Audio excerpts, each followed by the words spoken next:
రాజన్న సిరిసిల్ల జిల్లా వేములవాడ పట్టణంలో 16, 17వ వార్డులో బ్లాక్ కాంగ్రెస్ అధ్యక్షుడు సాగరం వెంకటస్వామి ఆధ్వర్యంలో గడప గడపకు కాంగ్రెస్ పార్టీ ప్రచారం నిర్వహించారు. కాంగ్రెస్ పార్టీ కరీంనగర్ ఎంపీ అభ్యర్థి వెలిచాల రాజేందర్కు మద్దతుగా ప్రతి ఒక్కరూ చేయి గుర్తుపై ఓటు వేసి అత్యధిక మెజారిటీతో గెలిపించాలని కోరారు. కాంగ్రెస్ పార్టీతోనే బడుగు బలహీన వర్గాలకు మేలు జరుగుతుందని అన్నారు.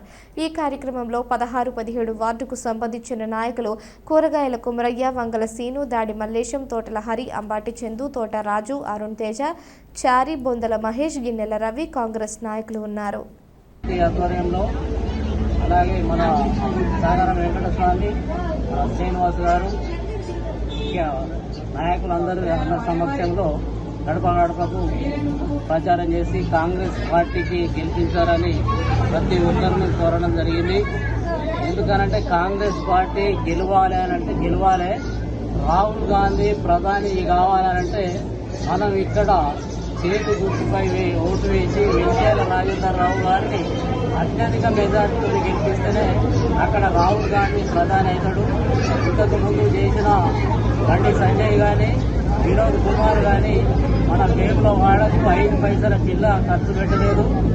ఇప్పుడు మన వెలిచాల రాజేందర్ గారిని గెలిపిస్తే ఆది శ్రీనివాసంలో వెలిచాల రాజేంద్రరావు గారు కలిసి వేములవాడ పట్టణాన్ని సుందరంగా తీర్చిస్తారని వేములవాడ పట్టణ ప్రజలకు ఈరోజు 16వ వార్డు, 17వ వార్డు గడప గడపకు మన ఎంపీ అభ్యర్థి వెలిచాల రాజేంద్రరావు గారికి చేదు గుర్తుపై ఓటు వేయాలని చెప్పి ప్రచారం చేయడం జరిగింది.